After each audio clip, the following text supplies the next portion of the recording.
दोस्तों, आपने ये लाइन अक्सर सुनी होगी कि कदर हमेशा किरदार की होती है, वरना कद में तो इंसान का साया भी उससे बड़ा होता है।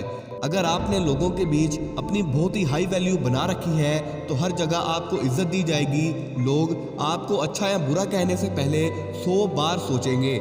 लेकिन अगर आपकी लोगों के बीच कोई वैल्यू नहीं है तो हर कोई आपको और आपकी बातों को रिजेक्ट कर देगा, और हर बार लोग आपको ये एहसास दिलाएंगे कि आप उनके सामने बिल्कुल ज़ीरो हो और वो आपसे बेहतर हैं। बिना इज्जत और वैल्यू के इस माशरे में रहना बहुत मुश्किल हो जाता है।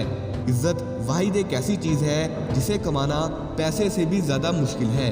आपने ये चीज़ अक्सर नोटिस की होगी कि कुछ लोग ना तो ज़्यादा अमीर होते हैं, ना ज़्यादा गुड लुकिंग और ना ही ज़्यादा इंटेलिजेंट, लेकिन फिर भी लोग बिना कहे उनकी इज्जत करते हैं, उनकी बात मानते हैं। और कुछ लोग चाहे कुछ भी कर लें, कोई उन्हें मुंह नहीं लगाता। वजह क्या है? वजह है एटीट्यूड रूल्स। और आज की इस वीडियो में हम 4 ऐसे ही पावरफुल एटीट्यूड रूल्स के बारे में बात करेंगे जिन्हें अगर आपने इम्प्लीमेंट कर दिया तो लोग आपकी इज्जत करने पर मजबूर हो जाएंगे। अगर यकीन नहीं आ रहा तो रूल नंबर 2 तक ही ये वीडियो देख लो। Number 1, reduce visiting in people. दोस्तों, आपकी मर्जी के बिना कोई आपकी वैल्यू को नहीं गिरा सकता। अगर आपको ऐसा लगता है कि लोग मेरी इज्जत नहीं करते तो ऐसा इसलिए है कि आपने उन्हें वो सब रीज़न दिए हैं जो आपकी वैल्यू को उनकी नज़र में कम कर रहे हैं। मेरा आपसे एक सवाल है कि क्या कभी आपने बाज को किसी कौवे के साथ या फिर किसी और परिंदे के साथ उड़ते देखा है, या फिर किसी शेर को गीदड़ों के ग्रुप में देखा है? शायद कभी नहीं, क्योंकि उन्हें अपनी वैल्यू अच्छे से पता है। अगर कोई शेर गीदड़ों के साथ रहना शुरू कर देगा तो वो गीदड़ खुद को शेर के बराबर समझने लगेंगे। बिल्कुल इसी तरह जितना आप लोगों को नजर आओगे, बार बार उनसे मिलोगे, तो उतना ही लोग आपको कॉमन समझेंगे और फारिग समझेंगे। गोल्ड दुनिया की सबसे बेकार चीज़ों में से एक है, लेकिन फिर भी वो सबसे महंगा है। क्यों? क्योंकि वो बहुत ही कम मिकदार में मौजूद है, इसलिए लोग उसकी वैल्यू करते हैं। इसका मतलब ये हरगिज़ नहीं है कि आप लोगों से मिलना ही छोड़ दो। अकेले रहना, अकेले ज़िंदगी गुजारना बहुत मुश्किल है, लेकिन ये ह्यूमन नेचर है कि हर वक्त लोगों के लिए हाजिर रहना आपकी वैल्यू को कम करता है। और जब आप किसी ग्रुप में इन्वॉल्व हो तो एक हद तक ही लोगों को अपना मजाक उड़ाने दो और अपने बारे में बात करने दो, नहीं तो वो लोग वहाँ भी आपको जलील करेंगे, आपको दबाने की कोशिश करेंगे जहाँ आप बिल्कुल ठीक होगे। Number 2, don't hide your flaws. अगर आप fake it to make it वाले कॉन्सेप्ट पर यकीन रखते हो तो यकीन मानो आप खुद ही अपनी वैल्यू को गिरा रहे हो। लोगों को ये लगता है कि वो अपनी कमियां छुपाकर लोगों में ज़्यादा बेहतर नजर आएंगे, लेकिन ऐसा हरगिज़ नहीं होता। आज के इस दौर में हर इंसान ही चालाक है।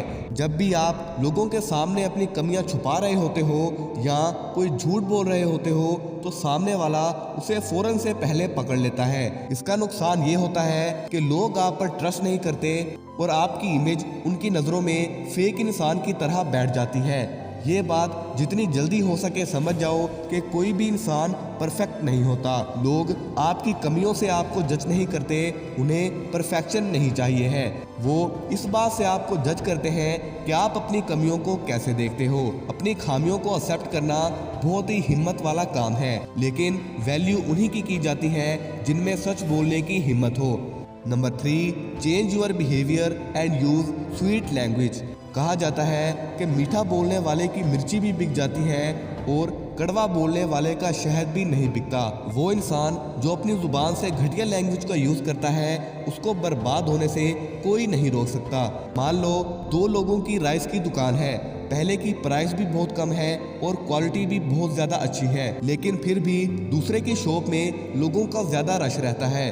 हालांकि उसकी प्राइस भी ज़्यादा है और क्वालिटी भी बहुत ही घटिया है, लेकिन एक चीज़ उसकी बहुत अच्छी है और वो है मीठी ज़ुबान, यानी उसकी कम्युनिकेशन स्किल। इस बात की तो आप गांठ बांध कर रख लो कि हर इंसान इज्जत का भूखा है। इसका मतलब ये भी नहीं कि आप झूठी तारीफों के पुल बांध दो। इससे आपकी इमेज डाउन होगी और लोग आपको चापलूस कहेंगे। आपको लोगों की तारीफ बिल्कुल जेन्युइन करनी है, झूठी बात एक भी नहीं फेंकनी, लेकिन सामने वाले को इज्जत ऐसी दो कि वो खुद को किसी बादशाह से कम ना समझे। आपका बिहेवियर लोगों के साथ जितना अच्छा होगा, उनके दिमाग में आप उतनी ही गहरी छाप छोड़ोगे और वो उतनी ही ज़्यादा आपकी वैल्यू करेगा। Number 4, avoid the free stuff. हमें जो कुछ भी मुफ्त में दिया जाता है वो दरअसल हकीकत मुफ्त में नहीं होता। हमें उसकी कीमत उसकी खरीदी गई कीमत से कई गुना ज़्यादा अदा करनी पड़ती है, क्योंकि हो सकता है जो चीज़ आपको मुफ्त में दी जा रही है, सामने वाला आपसे कोई काम निकलवाना चाहता है या फिर आपको अपना शुक्रगुजार बनाना चाहता है। फॉर एग्जाम्पल, अगर आपके किसी दोस्त ने आपको कोई गिफ्ट दिया है और कुछ अर्सा बाद आपकी किसी बात पर उससे लड़ाई हो जाती है, तो वो लोगों को यही बताता फिरेगा कि फलां फलां चीज़ मैंने उसको दी है, और वो लोग आपको एक मतलबी इंसान समझेंगे और लोगों की नज़रों में आपकी इज्जत 2 कौड़ी की रह जाएगी। और तब आप सोचोगे कि काश मैंने वो तोहफा ना लिया होता। इसलिए सामने वाले की इंटेंशन को समझना बहुत ज़रूरी है। दोस्तों, वीडियो अगर आपको अच्छी लगी हो तो लाइक और सब्सक्राइब करने में कंजूसी मत करना। मिलते हैं किसी ऐसी पावरफुल वीडियो के साथ। अपना और अपने प्यारों का ख्याल रखिए। अल्लाह हाफिज़।